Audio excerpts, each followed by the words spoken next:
E essa questão, ela me trouxe uma dúvida também. Eu queria aproveitar e perguntar qual que é a opinião de vocês sobre isso. Um judeu que aceita Cristo como Messias, ele tem que necessariamente abandonar o judaísmo? Por exemplo, pegar um judeu racídico, aqueles caras bem ortodoxos mesmo, de paiote, de roupa preta, que usa zit-zit na roupa, assim, as franjinhas assim na roupa. Esse cara, ele pega e fala assim, não, eu aceito Yeshua HaMashiach como o Messias prometido nas escrituras sagradas, na Torá, na Tanakh. Esse cara, ele pode continuar mantendo as práticas judaicas dele, de comer kosher, usar tefilim, ir na sinagoga, mas reconhecendo a Cristo como o Messias? Essa seria a minha dúvida. Ou não, ele tem que abandonar tudo isso, se converter para a igreja católica? Essa é a minha questão. E eu trago essa questão justamente porque eu ouvi um relato uma vez de uma moça, que eu acho que ela era inclusive israelense, que ela era judia, só que ela não era praticante, assim, sabe? Ela era largada com religião. Aí um dia ela conheceu Jesus, ela conheceu os evangelhos e ela aceitou Jesus como seu salvador, aceitou Jesus como Messias do povo judeu. E ela, a partir desse momento, ela acabou ficando mais ortodoxa na religião judaica do que ela era antes. Ou seja, no caso dela, Jesus aproximou ela das tradições dos seus antepassados, aproximou ela ainda mais das tradições judaicas. Ela ficou mais judia reconhecendo Jesus. Sobre essas práticas que viriam a romper com o cristianismo, eu cheguei a ter uma conversa com o Leonardo Bruno, né, o Conde Lopê, sobre isso, né? Existe alguma prática religiosa do judaísmo que o cristianismo ele expressamente condene ou que proíba, vamos dizer assim, o judeu para ele se converter ao cristianismo, ele tem que abandonar tais coisas. Aí tá lá, por exemplo, vamos citar um exemplo aqui, não sei se isso é proibido, a circuncisão, por exemplo. O cristão não pode mais cumprir o mandamento da circuncisão, por exemplo. Existe alguma prática assim, isso aqui não pode, isso aqui rompe. Circuncisão não foi um bom exemplo, até porque tem pessoas que fazem isso por questões estéticas, por questões de saúde e tudo, então não sei se foi um exemplo muito representativo, mas alguma outra, sei lá, por exemplo, Yom Kippur, sei lá, o cara fazer o jejum do Yom Kippur, isso seria uma prática que romperia com o cristianismo? Porque, por exemplo, se a gente pegar a igreja ortodoxa etíope, eles mantêm certas práticas do judaísmo, né?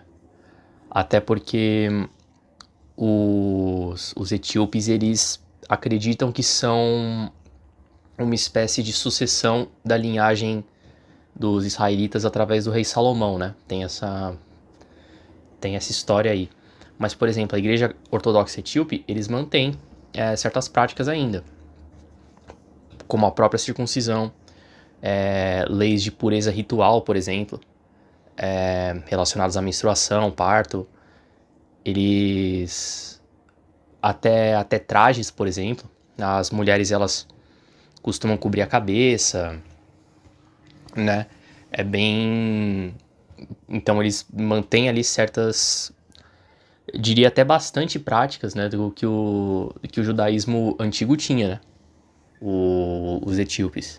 Porque assim, obviamente, por exemplo, uma pessoa de origem judaica que ela se converte ao cristianismo, ela não está mais obrigada a cumprir todos os aspectos da lei mosaica.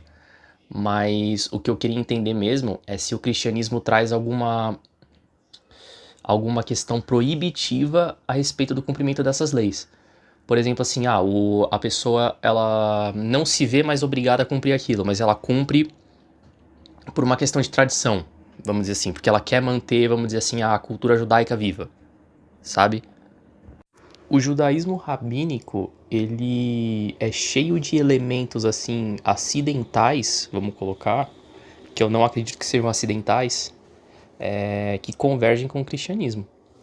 A própria Kabbalah, a própria mistagogia judaica, ela tem elementos assim que falam, por exemplo, aquela questão do Messias filho de José, Messias filho de Davi.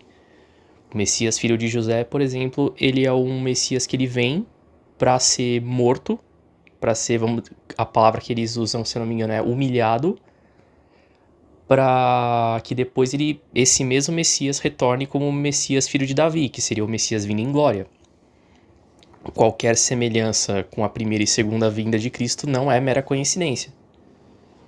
E outras questões, por exemplo, como a própria Trindade. Você vê elementos ali que estão falando sobre a Trindade com outro nome, simplificando bastante assim, na mistagogia judaica. Por exemplo, a questão do verbo de Deus, a questão do Espírito de Deus que pairava sobre a face das águas, sabe? Essas coisas... Você vê muitos elementos assim de cristianismo no próprio judaísmo rabínico, que se opõe ao cristianismo, né? Ao meu ver, os judeus eles têm essa rejeição a Jesus muito mais por um histórico de conflito com as comunidades cristãs do que propriamente por questões doutrinárias religiosas.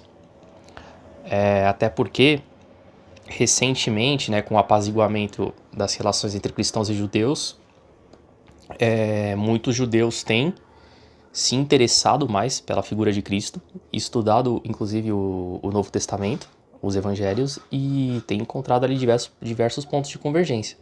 Ele é uma religião, só que ele não é uma religião no sentido convencional que a gente entende uma religião, entendeu? É importante a gente entender que o judaísmo ele surge num contexto em que a religião da pessoa era intimamente ligada à tribo ou povo ao qual ela estava inserida. As religiões, os deuses na época em que surgiu o judaísmo eram deuses étnicos, eram deuses tribais, né? Então, por exemplo, assim, se você nascesse numa tribo germânica e você rejeitasse Odin, você estava rejeitando a sua própria tribo, você estava indo contra o seu próprio povo ao rejeitar os deuses do seu povo. Por exemplo, uma das acusações que foi feita contra Sócrates no seu julgamento é que ele pregava contra os deuses de Atenas, né? E você falar contra os deuses da sua comunidade, você falar contra os deuses da sua tribo, na antiguidade isso era visto como você rejeitar o próprio povo. Então, por exemplo, assim, quando o judaísmo surge, o conceito de religião que a gente entende hoje, que é vamos dizer assim, uma fé, uma doutrina que você pode aderir ou abandonar conforme as suas convicções, isso não existia. Tanto que, por exemplo, quando uma pessoa de outros povos ela aderia ao judaísmo, ela não estava só aderindo ao judaísmo, ela estava fazendo uma espécie de naturalização,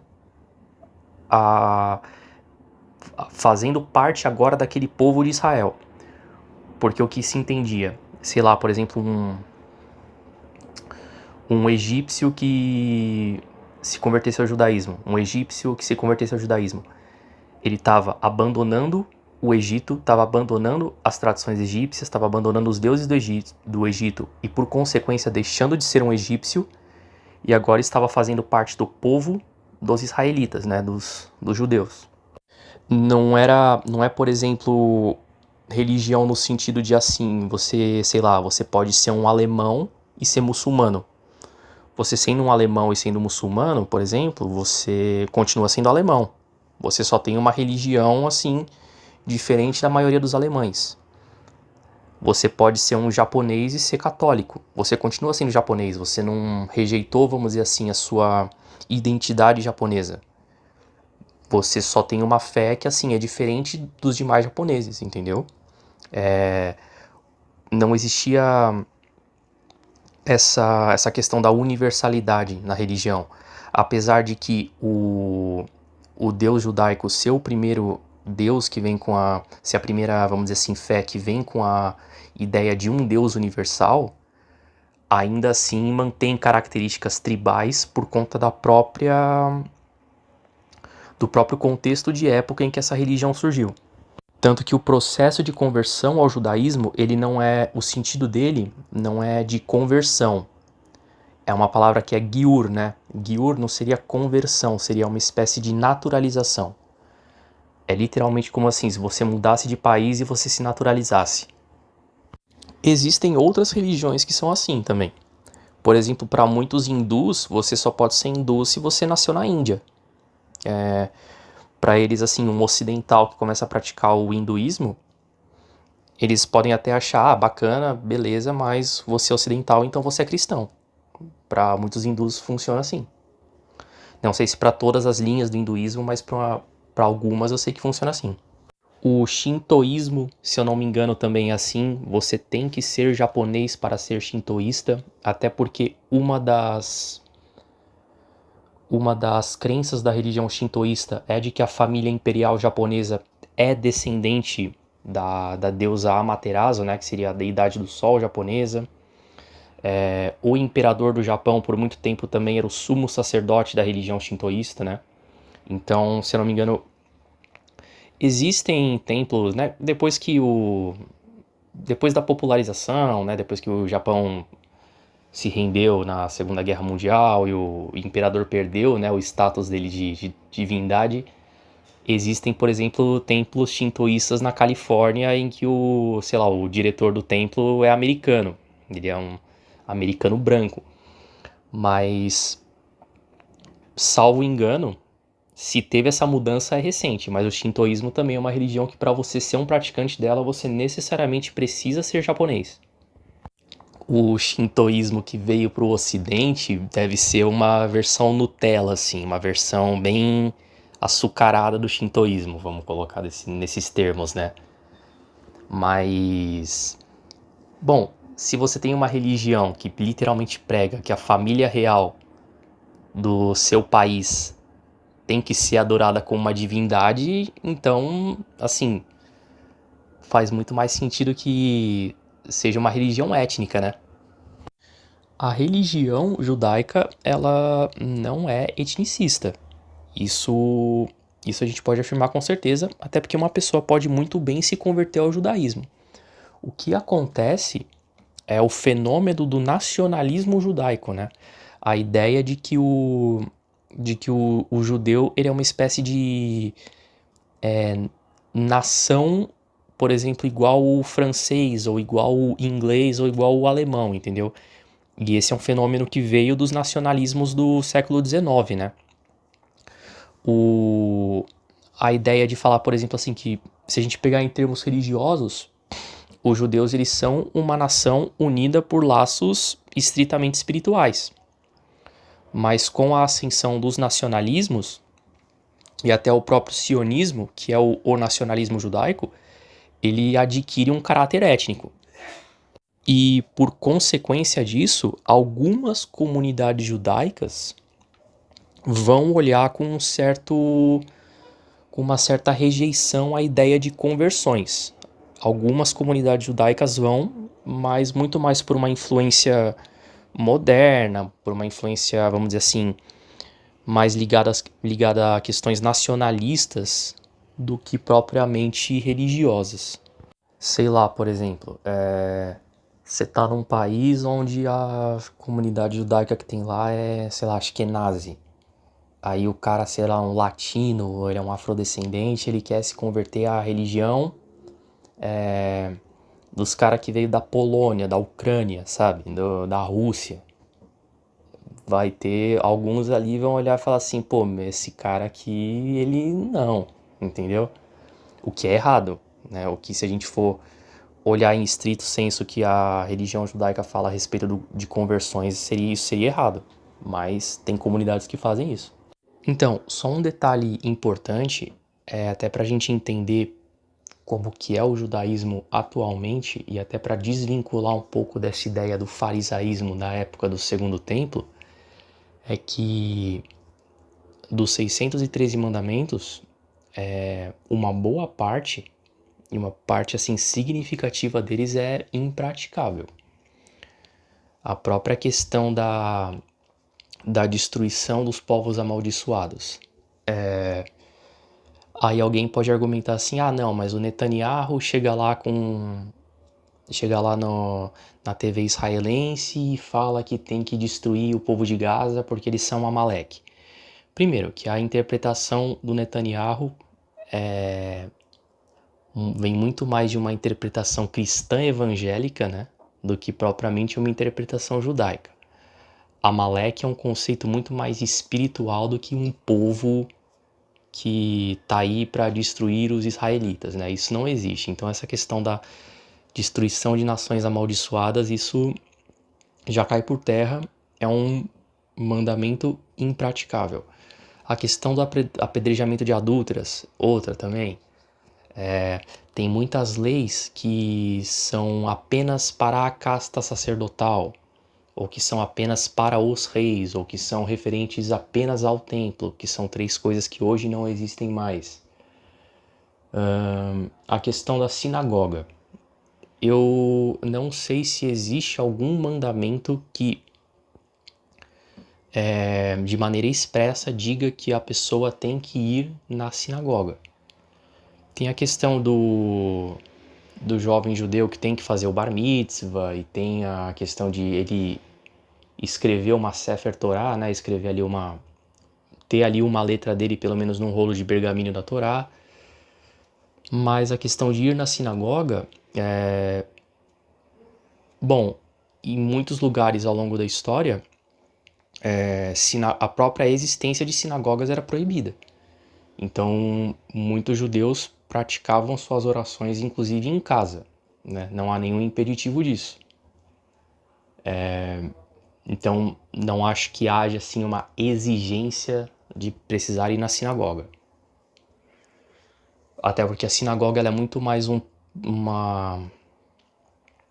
templo de estudos do que propriamente um templo religioso, né?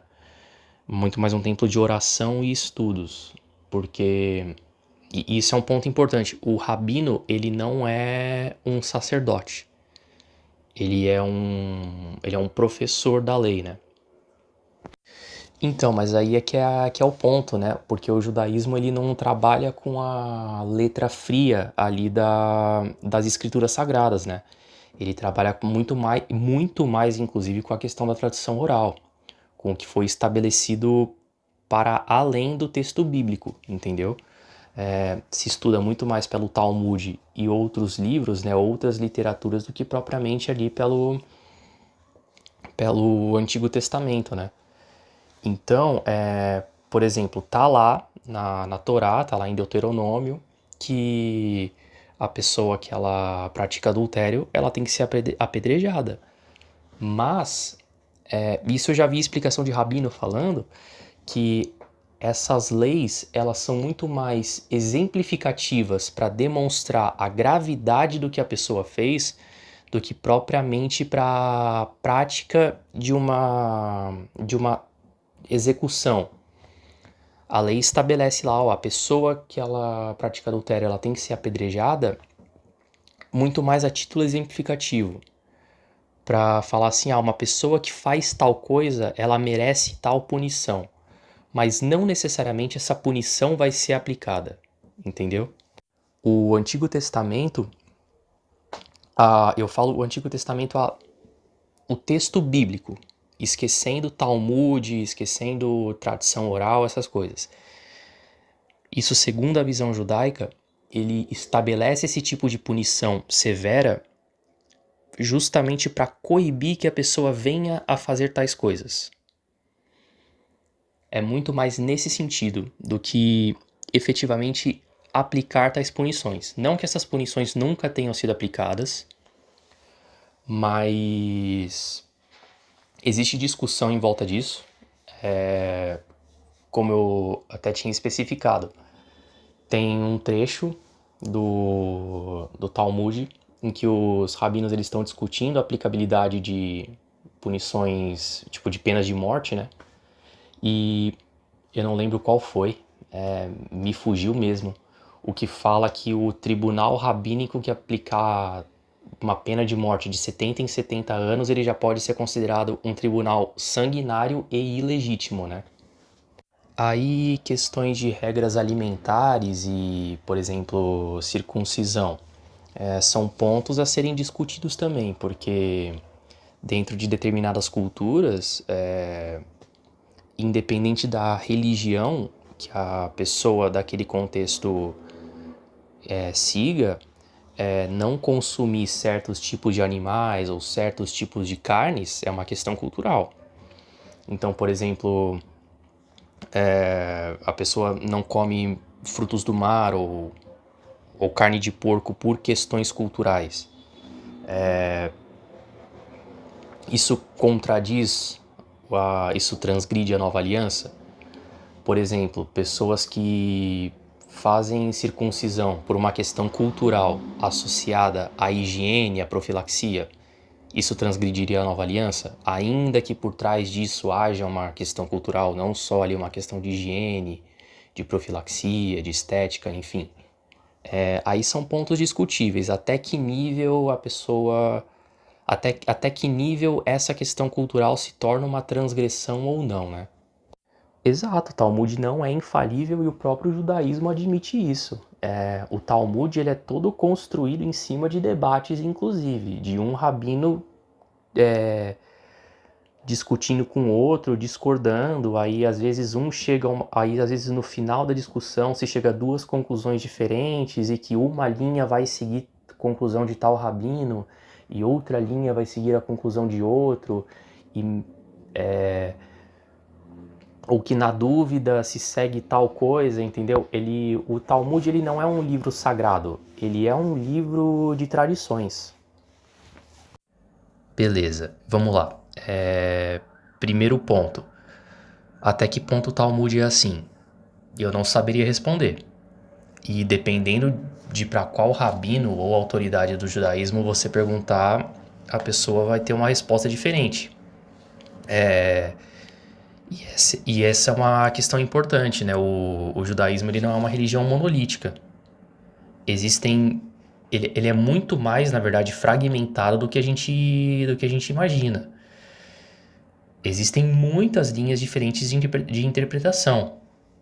Muitas linhas diferentes mesmo, assim. E às vezes dentro da mesma sinagoga as pessoas discordam. Então, eu realmente não saberia responder até que ponto o que o Talmud fala é aberto para discussões e até que ponto ele trabalha com questões fechadas. Esse ponto que você tocou, Antônio, ele é basicamente o que eu estava querendo trazer. Quando a gente fala em judaísmo, atualmente a gente precisa desvincular dessa coisa do Antigo Testamento, cara, porque não é isso. O judaísmo atual, para o que era o judaísmo da época do Segundo Templo, da época de Jesus, da época mosaica, então nem se fala. O judaísmo de hoje, eu arrisco a dizer que não é o mesmo judaísmo que se praticava na Idade Média. Então, assim, a gente precisa muito desvincular o que a gente entende hoje por judeu do que a gente entende, do que se entendia por judeu numa sociedade da época do templo ou da época de Moisés. E nesse ponto eu entendo que o judaísmo como ele é praticado hoje, ele encontra muito mais pontos de convergência com o cristianismo do que essa sociedade mosaica ao qual você está se referindo. Até porque o judaísmo, muito embora o judeu nunca vá admitir isso, ele também sofre influência do cristianismo. O judaísmo de hoje, ele pode-se dizer que ele também foi influenciado por uma visão cristã. O que eu já vi rabinos falando foi que não é que ele não pode ter um dia de descanso. O não-judeu, ele não pode guardar o Shabat do mesmo modo que o judeu guarda. Por exemplo, assim, que pro judeu não é só um dia de descanso. Por exemplo, ele não pode pegar em dinheiro, não pode fazer transação comercial, não pode acender fogo, não pode fazer nada. Não pode fazer nada assim que seja uma atividade criativa, né? Mas não é só um mero dia de descanso pro judeu. Para os gentios é só um dia de descanso. Tipo, em resumo, não é que o Goy não pode ter final de semana. O que significa é o seguinte, o Goy não pode guardar o Shabat. É isso que ele não pode. Ele não tá sujeito às mesmas restrições do Shabat que o judeu tá. Outra coisa que é importante destacar aqui, eu já ia me esquecendo, é que o Talmud não é a única fonte de estudo da tradição judaica. Existem outras fontes também. Existem, por exemplo, os Targunim, que são traduções da Torá para o aramaico, feitos por Onkelos. Existem também os Midrashim, que são como se fossem interpretações de texto acerca de passagens da Torá. Nos próprios Sidurim, nos próprios livros de oração judaicos, você tem ali algumas instruções a respeito de ritualística e outros ensinamentos. Tem também Pirkei Avot, que é uma série de provérbios, ensinamentos, aforismos e reflexões filosóficas sobre a ética judaica, né? O Pirkei Avot é a ética dos pais, que se chama. Tem também a literatura cabalística, o Zohar, o Sefer Yetzirah e outros. Guia dos Perplexos, do Maimônides, também é um ótimo livro para se entender um pouco do modo de pensar judaico. O próprio Shulchan Aruch e o Mishnei Torah, o Shulchan Aruch do Rabino Yosef Karo e o Mishnei Torah do Maimônides também são codificações legais da lei judaica, né, da Halaká, além de diversos outros livros, comentários rabínicos, tratados, jurisprudências emitidas por rabinatos, e enfim. O judaísmo, ele não é só uma religião, no sentido estrito da palavra, ele é uma cosmovisão e é um modo de vida também. E não é o tipo de tradição ou religião que se segue de maneira irrefletida e inquestionada. Então, quando alguém falar que o Talmud manda fazer tal coisa ou instrui a fazer tal coisa, tome muito cuidado, porque nem tudo que está no Talmud deve ser seguido ao pé da letra, nem tudo que está no Talmud é mandamento, muita coisa ali é opinião, ou discussão, ou reflexão, ou não é literalmente aquilo que está se dizendo, e os próprios rabinos instigam o estudante a ser questionador. Então, nem tudo que a tradição judaica fala está escrito em pedra. Nem tudo é para ser seguido de maneira irrefletida. Então, enfim, quando alguém vier falar assim, que o Talmud fala tal coisa, o Talmud fala tal coisa, mas qual é a aplicabilidade disso hoje em dia?